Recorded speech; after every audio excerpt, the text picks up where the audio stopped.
Primetime local news, serving the Lakeland and Midwest regions. Good evening and welcome to Primetime Local News. I'm Callum Hawker and thank you for joining us.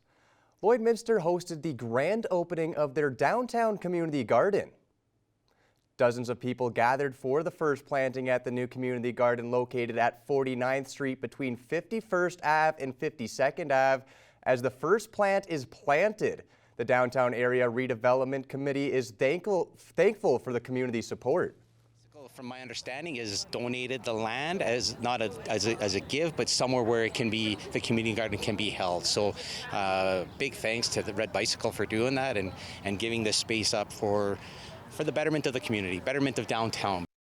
The garden will be open to all Lloyd residents and will be home to a wide variety of plants.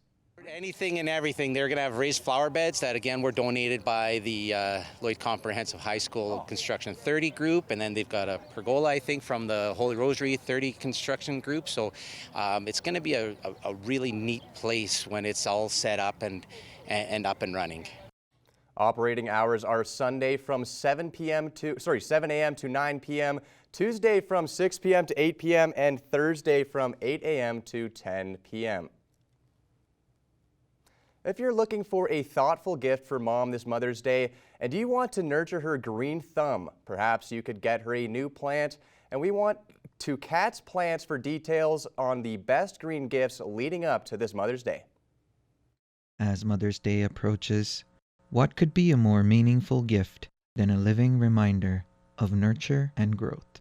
I spoke with Katie Nate, the owner of Katz Plants, who shares her thoughts on current trends and selecting the perfect gift. People are gravitating towards plants that maybe have flowers, kind of staying on the theme with spring and flowers and Mother's Day. We do have quite a few in the store that have flowers, so I've noticed that, I suppose. But with so many choices, where does one begin? Katie's got just the advice you need. I would maybe recommend something with easy care, perhaps a ZZ plant or a snake plant, maybe even like a heartleaf philodendron. They're just fairly hardy plants that are easy to care for. However, before diving in, Katie emphasizes the importance of understanding a plant's needs. I would say the first thing that they should do is find out the lighting requirements that plant needs. So you can just do a quick Google search and figure out what type of lighting the plant needs. And secondly, I would say check the watering requirements. A lot of new plant parents tend to overwater their plants, so you really want to find out how often your plant needs to be watered. Katz Plants also has an enticing incentive for those looking to add a little extra green to their loved ones' lives. We are doing a promotion right now. We're doing buy one, get one 25% off. That's for all regular price plants, and the offer is stackable. So, whether you're celebrating a special mom or simply treating yourself, Katz Plants invites you to consider adding a touch of nature to your life this Mother's Day. Ravi Jayasilan, Primetime Local News. The town of Wainwright is hoping to draw entrepreneurs to its downtown with a vacant spaces incentive. Our Leanne Sanders found out more from their Director of Economic Development. I am joined today by Carly Herbert from the town of Wainwright. And Carly, we're here talking today about a new incentive that council has passed for the town. Can you tell me about it? Yes, so it is a downtown vacant spaces incentive. So we have a beautiful downtown, which we want to continue to see thrive. So we've introduced this incentive to encourage entrepreneurs to start businesses in our C1 district. So you've answered my next question, but what are some of the eligible expenses that business owners can take advantage of with this incentive? Yes, so we have a funding of up to $2,500 for any new businesses that come into a vacant building that's been vacant for 3 months or more. Some of the eligible expenses include signage, labor and material costs for painting, digital communication security systems, flooring, shelving, cabinetry, light fixtures, windows and door replacement, and building frontage like the trim, fascia, siding, brickwork. So there's lots of different things that they can spend the funds on to help them with the startup costs for their business. So obviously there would be some criteria for the businesses themselves. What are some of the requirements they have to meet? So, like I said, they do have to be going into a building that's been vacant for 3 months or more. And then, you know, they have to have a Town of Wainwright business license, of course, comply with all of our bylaws. Our funding is awarded on a first come, first served basis. It is a limited pilot program at this point, so we'll see how it goes, hopefully really well. And yeah, and then they have to be open to the public for, you know, an unapproved business, obviously, in our community. And then, you know, once they will apply and then submit their receipts and all that. So Carly, where can businesses apply for this incentive? So yes, so they can definitely come to our website, wainwright.ca, and under business, we have the criteria, all the application forms on there. So they just can fill it out online. So it's very easy. Obviously, if anybody has questions, they can contact me at the town office, and I can walk them through it and supply anything. But we really are inviting anybody wanting to start a business now. It couldn't be a better time to start a business. And we have a beautiful downtown.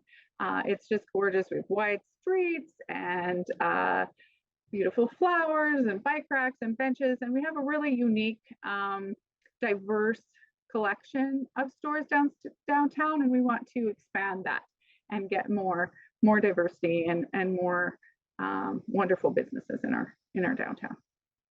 For people that are not familiar with Wainwright, what's your population there, and how many business licenses do you have in the city or the town?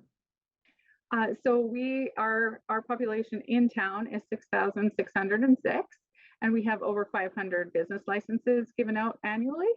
So yeah. Okay, and obviously a much larger trading area as well.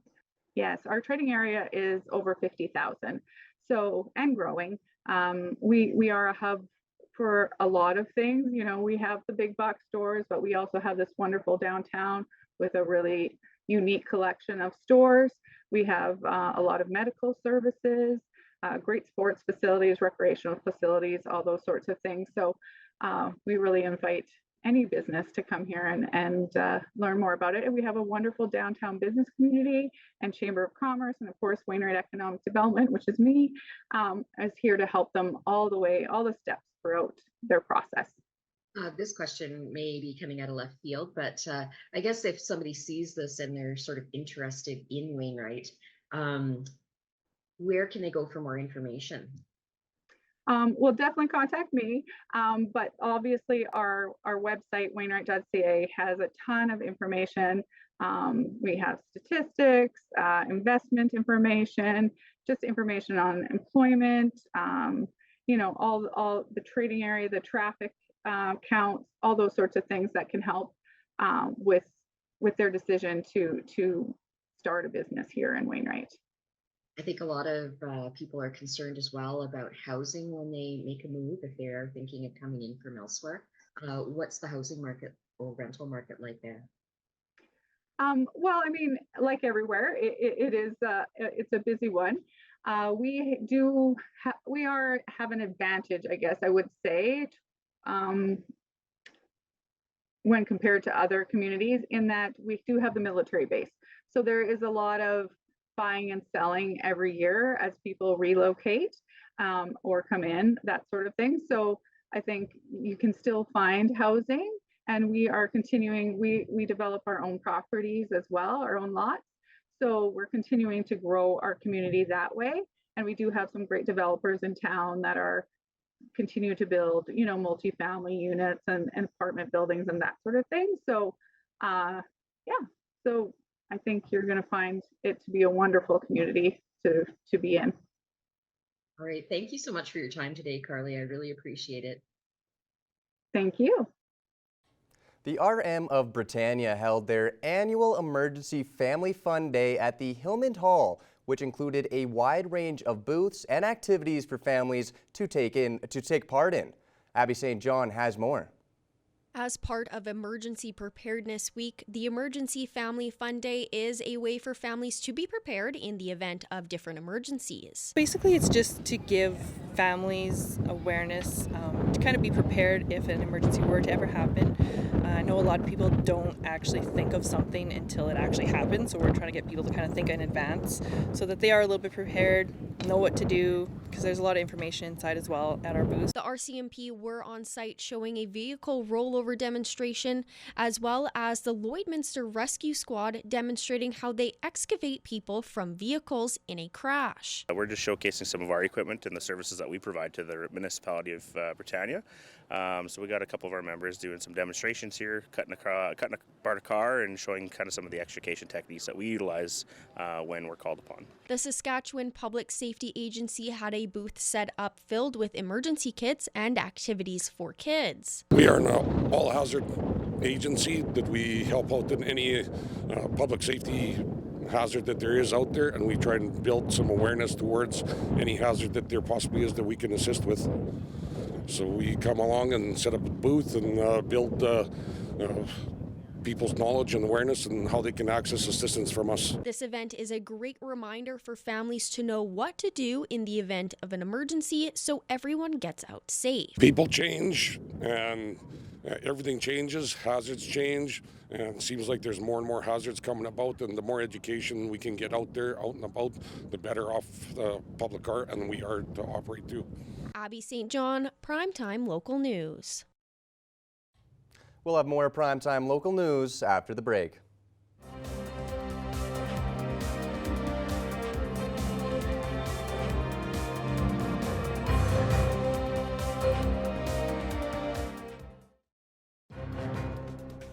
Furniture set and design supplied by Furniture Gallery, downtown Lloydminster. The Alberta Ministry of Agriculture has plans and programs in place to help producers in case of another drought this summer. Our Thomas Wildman has more. Today, I'm happy to be joined by R.J. Sigurdsson, the Minister of Agriculture and Irrigation for Alberta, and he is here today to talk to us about their plans to help out farmers with a potential drought for this upcoming 2024 growing season. And so thank you so much for being with me today, Minister Sigurdsson. Well, excellent. Great to be here, Thomas. Of course, the ability for us to raise awareness around what this growing season will be and the actions our government has put in place is an important discussion. We have to continue to support our farmers and ranchers as they continue to grow the food we need to feed our families every year. So thanks for having me. And Minister Sigurdsson, what are the current conditions looking like for Alberta as we've had some particularly dry years, especially in some of the southern parts of the province?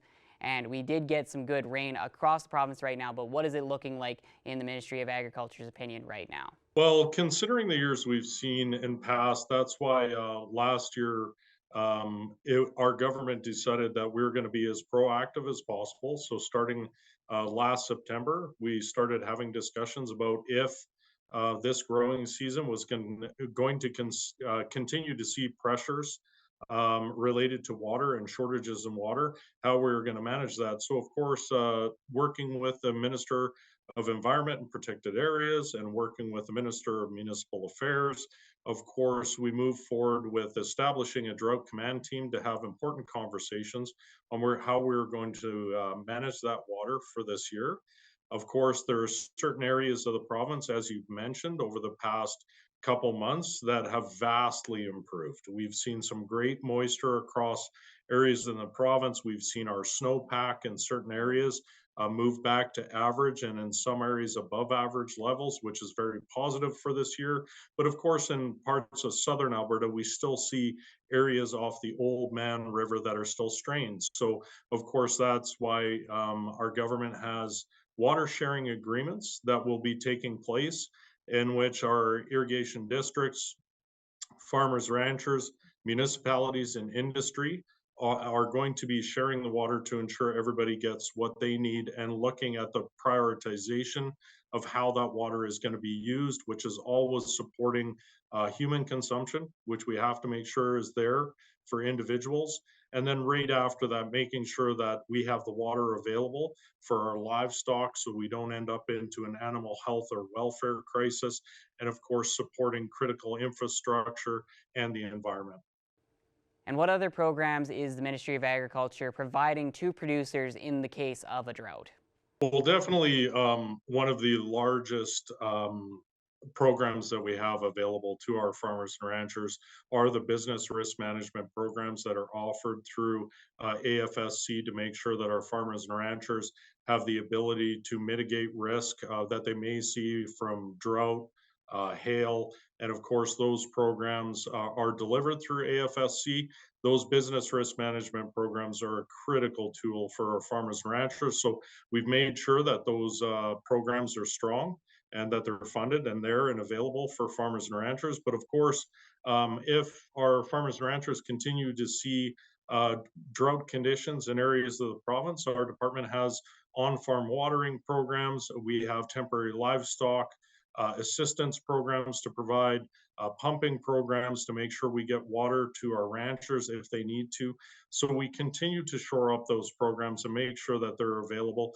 Of course, if the season continues to be strained, we have the ability to double the low yield allowance and look at other opportunities, or even if it continues to be strained, work with the federal government to be able to look at additional joint programs that we could deliver if we see those severe conditions that we have seen in years past.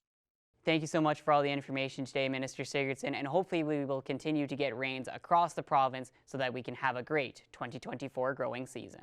Absolutely. We've seen some great moisture in the past few weeks. It looks like the forecast has some more to come. So it's very positive, but of course we want to make sure we're diligent and working hand in hand with our producers, municipalities, and industry to make sure everybody has the water they need. That's all for news. Sports is next, but first, here's a look at your closing market.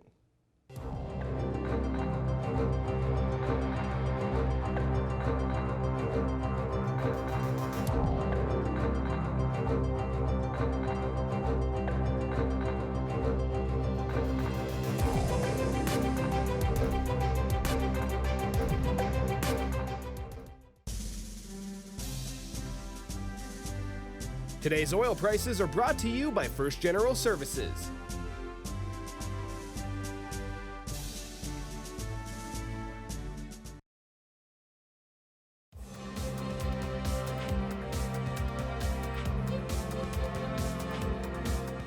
Best Entertainment Wrestling is coming back for yet another show here in Lloydminster. We sat down with the commissioner of BEW to grab the latest info on the next big show. I'm joined by Chris Brinklow, the commissioner of Best Entertainment Wrestling, and they'll be back in Lloydminster later this summer. Chris, thanks so much for your time today. How's it going? Hey, it's fantastic, and I like the ring of that. The commissioner, Chris Brinklow. It's kind of hard not to have the ego pumped a bit, but it's an exciting time for wrestling. Now we've had some great shows here in Lloyd at Cheers Live, and starting in February, we had a packed house.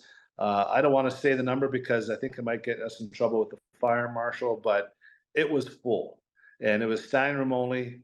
Then the next show in March and April, the numbers were down a bit, but the reason being is because we had some seating issues. Obviously, the first show was standing room only, and they were packed. So we did resolve. Our good friends over at the Tent Guys became sponsors of BEW at Cheers, and they've been providing chairs for us to have the shows there. And we've also raised the ring to try and resolve some of the issues of not being able to see the matches quite well. But yeah, what a great crowd we've been having here in Lloyd, almost 200 people a night. And it's been amazing just how Lloyd has embraced the entertainment of that is wrestling. So Chris, these shows have been a big success at Cheers Live, a big turnout almost at every show. What can people expect going into this show on June 22nd? So BEW stands for Best Entertainment Wrestling. And folks got to understand that wrestling is entertainment. It is sports entertainment. And we want to make sure that people leave entertained, that they show up. It's a great family event. There's going to be a lot of interaction with the crowd from the wrestlers. And there's going to be a time just to kind of have a meet and greet with them as well. And just kind of see that they're normal people, just like you and I. They just have some talents in the ring where they can take bumps and still, they're pretty athletic. Some of the guys are bigger, but they can still hustle. So it's a great time. I mean, if anybody that's watching has been to a show, they know for sure that it's just really engaging. And Cheers Live is a perfect place for it, really. It's fully licensed. It's all ages. There's food, there's drink. They sell pizza by the slice. So you can show up, and the tickets, pre-sale are usually $20. At the door, they're $25. You can show up and make a family night out of it, and you can get your food, your drink, your entertainment, call it a night. 2.5 hours later, maybe meet some wrestlers, but yeah. And how can people get those tickets? So we do have a couple of vendors or stores, I guess, that are helping us out. Battery World. So we don't have the tickets available yet. Our next show is June 22nd here in Lloyd. We were going to have a show in May, but that just got canceled. Venue wasn't available at the time, so we bumped it back to June 22nd. Civil War is the name of the show, and that's going to be at Cheers Live. So we will announce on our website or our Facebook page and Instagram and other social medias when the tickets are available. But Battery World has been a fantastic help. Randy and staff down there have been amazing. Also at the Cheers Restaurant, you can get the tickets. And also my number has been thrown out on the posters as well. So we have some people from the Bee Fisher that come regularly, and they kept my number on their phone. So it's always, the 2 weeks before the show, I'm getting text messages and phone calls and how many tickets do you have left, blah, blah, blah. And, the upper section at Cheers, we've also, we're doing VIP packages as well. So if any organizations or businesses want to get involved and they want to be sponsors of BEW, you can book a section of the upper deck and have VIP, full bar service up there. So yeah, we try and offer everything that you need in a wrestling show and more. Chris, I'm sure it'll be another fantastic turnout for you guys. And thanks again for your time today. You betcha. Thanks a lot. It's time now for this week's edition of What's Happening.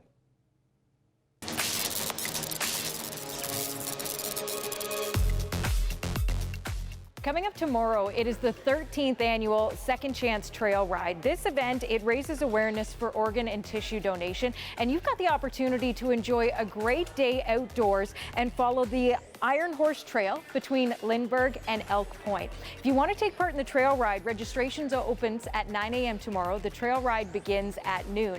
And also as a part of this event in the evening, they have a dinner and some live entertainment. And this year it features Hugh McClellan. So you can join them for the entire day. If you can't join them out on the trail, you can get a ticket for the dinner and the entertainment too. For all the details, to get registered, to get your tickets, head online, secondctr.com.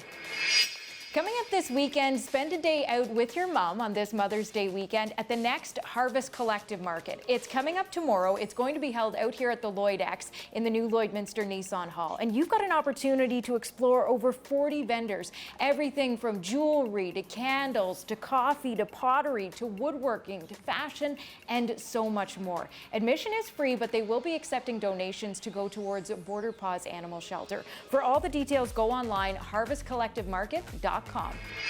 And coming up tomorrow, you're invited to the Helping Hands Hurrah. It's going to be held at the Lloydminster and District Co-op, and they're calling all junior heroes for an opportunity to explore and get up close and personal with some emergency services vehicle. Plus, there's going to be a barbecue there as well, hosted by Citizens on Patrol. That event runs tomorrow from 11 until 3. Well, whatever you choose to do this weekend, we hope you stay safe and stay healthy.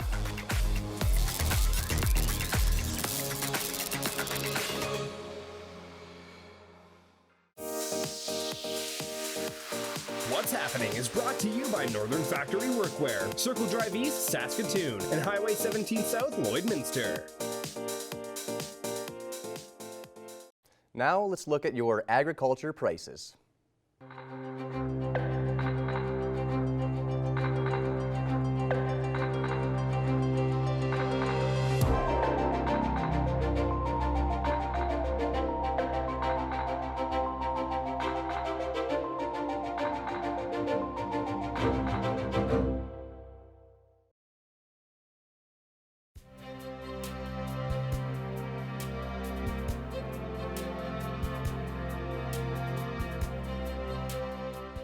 Beautiful day today here in the border city. We're up to around 26 degrees and very sunny, and we're looking at the weekend. Saturday and Sunday is supposed to be very nice as well. High of 19 on Saturday and a high of 18 on Sunday, and maybe get some rain starting your week out on Monday of next week, but still some warmer temperatures, high of 17. That's all the time we have from Primetime Local News. Get outside and enjoy your weekend, everybody. Have a good night.